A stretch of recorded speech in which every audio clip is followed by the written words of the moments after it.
from Belgrade. Mr. President, thank you very much for taking the time to speak to us here on the show. You heard what the Prime Minister of Kosovo said on my show. We played a little clip there for you, calling protests a fascist militia. Your response, sir? Thank you very much, first of all, for having me tonight. And just wanted to say that his words, everything that we heard, it's not just strong accusations. It's a bit of cursing, and it's also speaking more about the man that pronounced that was saying that, than about people. And just to make it very clear, and there are just two things that are important. Your guest was speaking about non-implementation of previous agreements. Serbs implemented everything from the first agreement dating from April 2013. And there was only one obligation on Kosovo side, on Pristina side, and that was creation or formation of ASM, of Association of Serbian Municipalities. And they didn't deliver on that, and they didn't want to do it, and they still don't want to do it. It's a part of new arrangements as well. And the second issue were those elections. And he said it's a low legitimacy, 3.4%. It's a sham elections. And my question to you is, have you ever heard of any other elections calling them legitimate, legal, with a turnout of 3.4%? And he's actually naming 97% of the people in the north as fascist militia, criminal gangs, ultra-nationalists, bribed people, blackmailed people. Like, there is 3% of people that you can do that with them, but not 97% of people. And what actually happened? Serbs, they look for security and certainty for their families, for themselves. And since Albin Kurti came to power, we witnessed 353 attacks based on or ethnically motivated, and it's the biggest number of assaults, biggest number of attacks against Serbs since 2008, when they did that self-proclamation of Kosovo's independence. And I need to add, just because you cannot refute these kind of curses, but you can do a factual side. Just from the beginning of this year, we faced 5 shootings against Serb civilians, 6 including the yesterday one. Mr. President, let me including 2 kids that were shot. Get a question in here, because I've got quite a lot of questions that I think our viewers would also want answers to, so important right now. Of course, the tensions arose because the majority, like you said, of Serbs in these municipalities refuse to vote in the local election. Kosovo's Prime Minister told me yesterday on the show the turnout was low because of the pressure and the blackmail from Belgrade. So let me put this to you. Did you ask them to boycott this election? No, that was their decision, but you need to know something else, because that's why I wanted, thank you for this question. That's why I wanted to explain the factual side of the issue.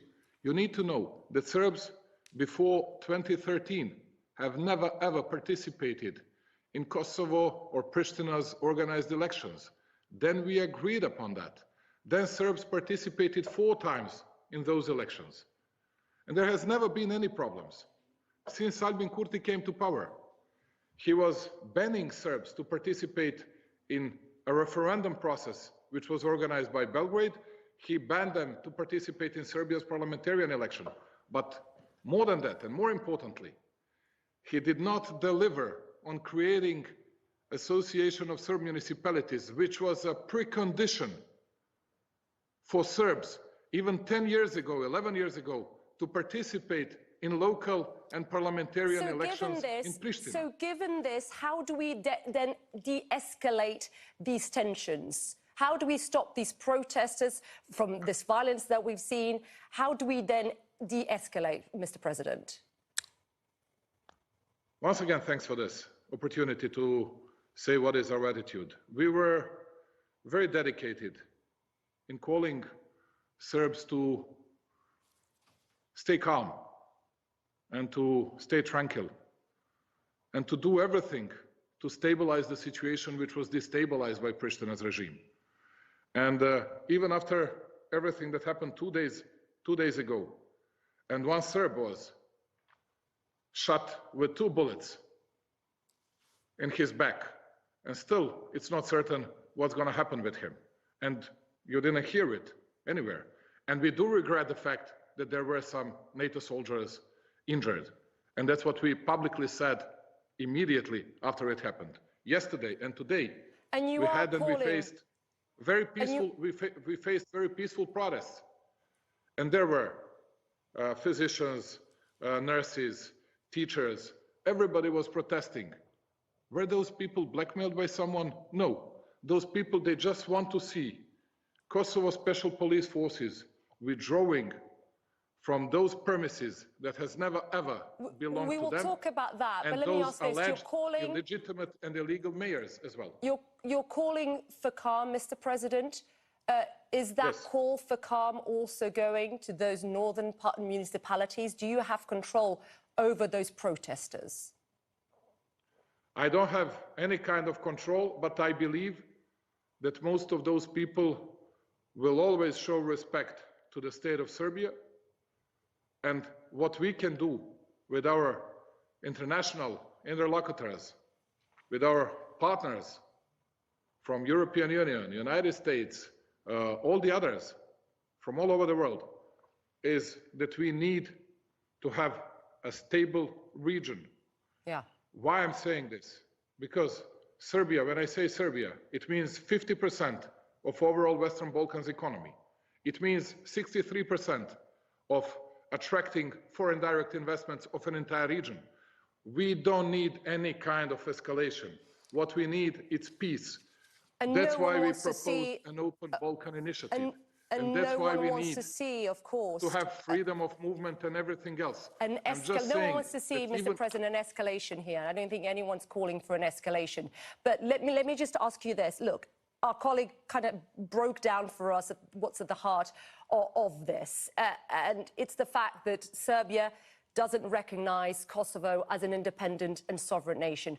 What would it take, Mr. President, for Serbia to acknowledge Kosovo's independence? It's not anymore even a question, because if you noticed what we were speaking about through Franco-German plan, what we were speaking about in Ohrid, it's about normalization. It's a process of normalization. That's a precondition for Serbia's future progress on its EU path. And that's the same. That's the same for Pristina as well. And sovereign nation, sir. I didn't hear your last question, sorry, but my question was, do you acknowledge Kosovo as an independent and sovereign nation? We do acknowledge United Nations Charter and UN resolution, and that's what we do, but we are always ready to discuss all the compromising solutions. We have always been ready for that, and we'll always do it. The real issue is why someone is trying to escalate the situation. You mentioned, let's say, President Putin.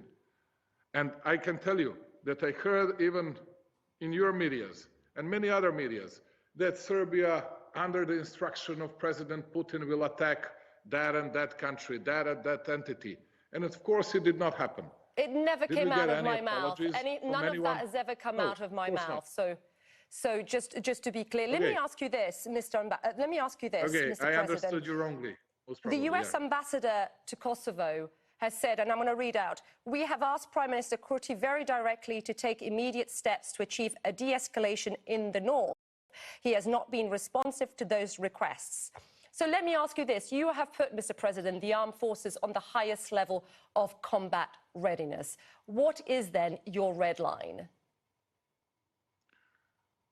We are very much satisfied with the recent statements made by Secretary of State Anthony Blinken.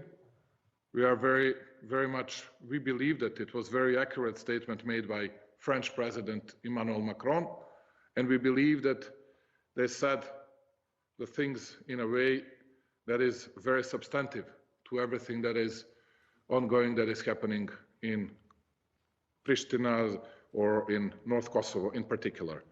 Speaking about Serbia's obligations, we act 100% in adherence with Kumanovo agreement, military technical agreement that we made with NATO, with KFOR, Resolution 1244. We did not enter the territory of Kosovo with one single soldier. We did not violate any international regulation. We are very strict about it. And we have a good, very professional cooperation with NATO troops in the field. Yesterday we had talks with the commanders in the field, but also with the commander-in-chief in Mons, in Naples. And so far I have had thousands of discussions and conversations with Jens Stoltenberg, and I believe that we'll be able to maintain that kind of a very, very professional collaboration and cooperation. Even today, Understood. Just let me add this. Go ahead. You had a big statement made by our Orthodox Brotherhood from very famous monastery Decani, and they were saying very best things about Italian contingency of NATO troops which were protecting that monastery from Albanian attacks in last 15 years, even more than that. Yes, almost Mr. 25 President, years. very briefly, because we're running out of time, unfortunately, a very busy hour. What is your message to those protesters in the north of Kosovo? What are you telling them tonight? I know that those people are very determined. Those people are very decisive to fight in a very peaceful way for their rights, for their basic rights. They just want to survive on their thresholds. They just want to have their own rights to keep their names and surnames, to keep their faith, and to live there, where they used to live an entire life. And my just small advice and my plea for them is always to do it peacefully. Yeah. To do it peacefully, to do it calmly, and to keep tranquility and stability for all of us. We need to speak to Albanians. We need to create an arrangement, the real arrangements that will be implemented in the future. President But Vучić. on the other hand, I call an international community for a decisive action to be taken against those who are stubborn and who are actually escalating the situation in the ground and who are putting in jeopardy peace and stability of all of us, of an entire Mr. Europe. Vучić, President Vучić, I appreciate you taking the time to speak to us tonight. Thank you very much, sir. Thank you very much.